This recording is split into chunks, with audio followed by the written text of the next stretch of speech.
You've tuned in to the 49ers Rush podcast, and here is your host, John Chapman. All right, thanks for listening to the 49ers Rush podcast. I'm John Chapman. Today we're going to be talking about, obviously, the NFL Draft, which as a 49ers fan was probably one of the best drafts I can remember. We go back to the Trent Baalke dark days, and not this much excitement ever in the first round, even though there were a few drafts where we did get two first-round picks like we did this year. Nothing of substance quite like what we had going on Thursday night. So, start off right off the bat with the number 2 pick. A lot of stuff was going on rumor-wise about where was Mitch Trubisky going to go. Obviously, you got Myles Garrett there, who everybody coveted as that kind of number 1 overall, whether that was media, GMs, kind of fits everybody, and it's such a premium position. And with this year's quarterback class, oh my goodness, I could not be more happy that we stayed away. Obviously, we did get our quarterback, C.J. Beathard, but we stayed away from the top guys, and we didn't spend the crazy draft capital that we had available because our team was so bad, unfortunately, last year. But we stayed away from Mitch Trubisky. And so, right off the bat, Thursday night, we come up on the clock, and the whole time I'm just thinking, no on Mitch Trubisky. Even though he's fine, no problems with him, I just don't really see him as that franchise quarterback that's going to get us where we need to go. We have so many holes to fill, and any quarterback in this system right now, I feel like is going to struggle. Somebody with experience like Brian Hoyer, I think is going to be fairly well. I'm not saying we're going to be getting to the playoffs anytime soon, but I feel like it would just be a waste. And so we see the trade take place and swap picks with number 3 Chicago. Oh my goodness. So whenever I first saw this, I was like, all right, cool. We probably picked up a third, maybe a third and a fourth, and sure enough, the details of the trade start leaking out, and everybody is going crazy. One of my favorite parts of the entire draft first round was whenever they panned to the Chicago crowd, and you could just see how everybody was so pissed off because they realized not only did they pick Mitch Trubisky, which most people weren't as high on as the draft rumors, but 2, they gave away a lot. And so if we reference the old Jimmy Johnson trade draft pick chart, which I know everybody kind of alters and whatnot, and everybody says they use their own chart. Lynch also has said we have our own chart. If we go by the Jimmy Johnson draft chart, our number 2 pick is equivalent to 2,600 points. Now, you draw back just one pick for Chicago at number 3, and that is a 400-point decrease. So they're right at 2,200 points for that number 3 pick. So just swapping those picks, we're at a 400-point deficit. But then we picked up their 3rd-round pick, number 67 overall, which comes out to 255 points. Their 4th-round pick, number 110 overall, that's 74. And then their next year's 3rd. Now, to calculate this next year's 3rd, what usually you do is you subtract around. So we got their next year's 3rd, so it'd be equivalent to this year's 4th-round pick, which is 74 points. And that basically brings the trade out to about even, points-wise. But then we're not even done. Later on in the draft, and I'll talk about this again later in my next podcast, he trades that 3rd round, that number 67th overall pick, back to the Saints for a 2nd-rounder next year. And so, all for moving back one spot. We get Solomon Thomas. We get a 3rd, which we traded back for a 2nd next year. A 4th-round pick this year. And then another 3rd-round pick next year. I mean, just absolutely just bringing a whole lot of picks and a lot of opportunities to bring some more talent into this franchise for moving back one draft slot. I say A++ there for John Lynch on that trade. This was kind of the, oh my gosh, we dominated this draft. And Peter King put out an awesome article because he was there in the draft room with the Niners. And basically the deal that we had set up was for their 1st-round pick, 3rd-round pick this year, and 3rd-round pick next year. But as soon as the draft started going, basically they got on the phone with Chicago and said, hey, you're not the only ones going after this pick. And so if you guys want to make this happen, we need something else. And there's even a part where they explain they're going back and forth with the GM and say, hey, we need another 4th. So a 4th this year, deal's done. And basically the Bears GM said, well, I'll get back to you. And our time almost ended on the pick. But we were able to get a deal done. And not only did we get the deal done there, but we got the player that we wanted to get at too, who is Solomon Thomas, which is absolutely amazing. Perfect fit for the Niners. And I know a lot of people came out and said, hey, we spent 2 years in a row on defensive ends, 2 years in a row on defensive ends in the Pac-12 with Eric Armstead and DeForest Buckner. And so, man, that gives us 3 defensive ends. And now we're switching out of the 3-4 into the 4-3, running a single high safety, kind of cover 3 look. That brings us 4 down linemen, most notably kind of made famous in the NFL. And Seattle was along much way before that, but they're kind of the model that everybody's looking to build. And a lot of our coaching staff has Seattle ties. But the problem with this is, well, we have 3 first-round draft picks, and they all play very similar position. That means a couple guys, one at minimum, is going to be playing out of position. And so this is kind of the main criticism of that, but I think they're going to be able to make it work. Early reports out has basically said, look, Solomon Thomas is going to be playing that strong side right defensive end on first and second down. So he's going to be an edge player technically by definition, but I don't think that's his strength. He's going to kick inside on passing downs and on third down, but it doesn't take much. If you watch any of his game film, which I've watched every snap that I can get my hand on, I'm up to about 12 games now. But if you watch any of his game, his strength is in the run defense and pass disruption. He's not a huge sack numbers guy, even though he did get 10 this year. He is an absolute, he just causes chaos. He wreaks havoc. And so his strength is absolutely just destroying a team's game plan. And so as we get into this, I'm going to talk a little bit about my ranks and some things that came out of that and kind of how I feel about him. Now, I'll be honest with you. I love Solomon Thomas, but I am nowhere near as high on him as the 49ers front office was. I have him ranked as my 7 overall player and my 2nd edge player. So obviously behind Myles Garrett was number 1.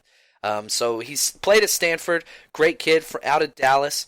He's 6'3", 273 pounds, and he ran a 4.69 40 at the Combine. And if you check his measurables and everything that he put up at the Combine, they are all almost off of the charts with a few exceptions.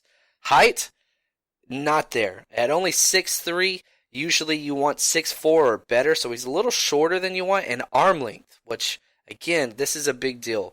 Getting those arms up, leveraging the offensive blocker away from your body so you can see, read, and react, get your hands up, J.J. Watt type, bat the ball down. We're not going to see a lot of that with Solomon Thomas, but everywhere else, bench press, 88th percentile, 20-yard shuttle, 80th percentile, 3-cone, 88th percentile, broad jump, 94th percentile, vertical jump, 74th percentile, 40-yard dash, 83rd percentile. He's off the charts on almost everything, which clearly represents, and probably everybody's favorite thing about Solomon Thomas, is his crazy effort. He is the definition of an all-out, just football player. You know, they talked about a speech that he gave at halftime at Stanford, and he said, hey guys, I'm paraphrasing here, a lot of you guys are playing football because this is fun and you're going to go on to great careers being CEOs and doctors and all these things. I'm not. I'm here for football. And so I need you to give everything you got. And they went out and had a great game against North Carolina. If you have not watched any film on Solomon Thomas and you want to know what this guy's about, you need to turn on the film, him versus North Carolina in the bowl game. And what's even more great than that is he's playing against the guy they traded up for in Mitch Trubisky at 2, and he absolutely got in his head and controlled the entire game. Now, his stats aren't amazing from that game, but if you watch that game, he makes one play, and you see him get amped up. He makes another play, and it's almost like he gets in like this Hulk mode, go crazy. And once he makes one play, he feeds off of his own energy, and everybody around him feeds off it as well. You know, just a couple scouting notes that I have here. He played all over the defensive line, whether that was outside, inside, inside pass plays, all this stuff. It doesn't matter. He plays everywhere.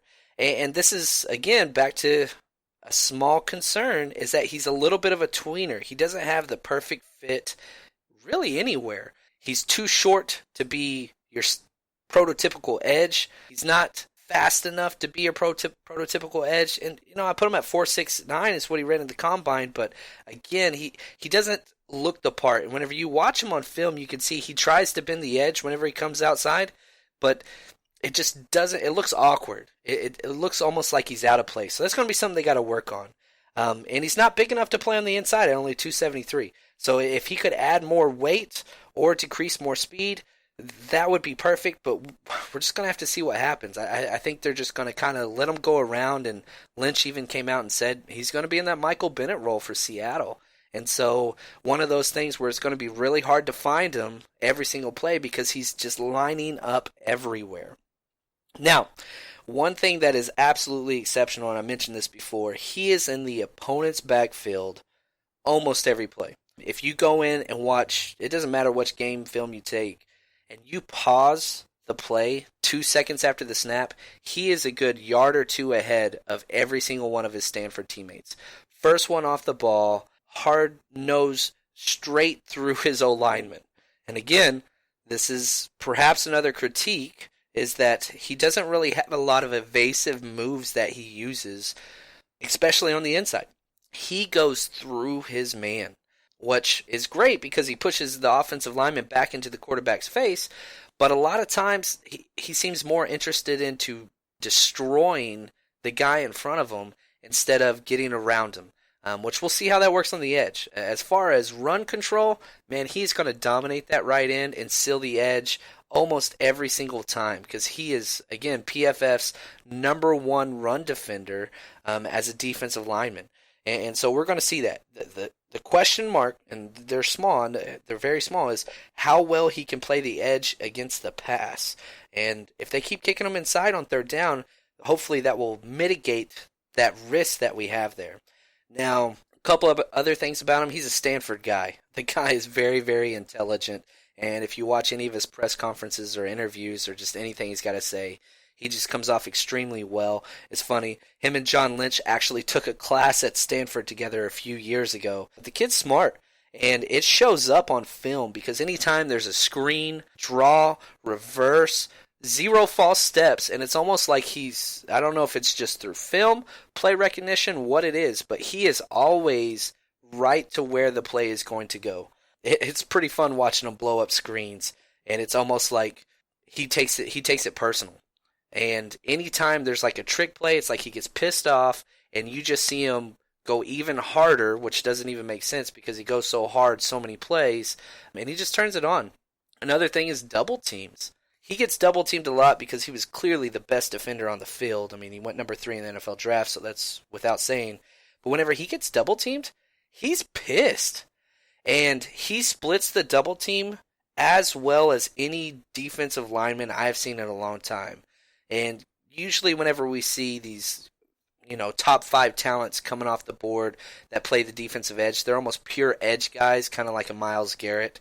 But because he lined up inside so much, we were able to see how he would play against, a center guard double team or a guard tackle double team at the point of attack. Whenever you're bending off the edge, you've got, not 2 second, but 2 to 3 steps before you're initiating contact. Whereas if you're on the interior of that line, you're making contact with them as you're making your very first step. And one of the best things that he does is, quote unquote, get skinny between the offensive guard and the offensive tackle, and he puts himself in between there and then kind of wiggles through. And one of my player comps that I have for him, I think the most common one you hear online is Michael Bennett with Seattle, and that's the role he's going to be playing, and that makes sense. But he reminds me so much of a smaller Ndamukong Suh. And Ndamukong Suh has made his money by this bull rush. It doesn't matter if you have 2 guys blocking me because I'm going to find the weakness in between you, and I'm going to exploit that. And time again, watching Solomon Thomas, man, it's a thing of beauty how he can pull the guard into him with his hands, put his backside to the tackle to where it's almost like they're at odds with each other, and then slips through. But it's a thing of beauty, and I'm really excited to see if he can translate that part of his game to the NFL, which thankfully, with the division we're in, there's a lot of talent, but offensive guard play and offensive line play is not that great in the NFC West. And so I really think that he's going to have a few opportunities early on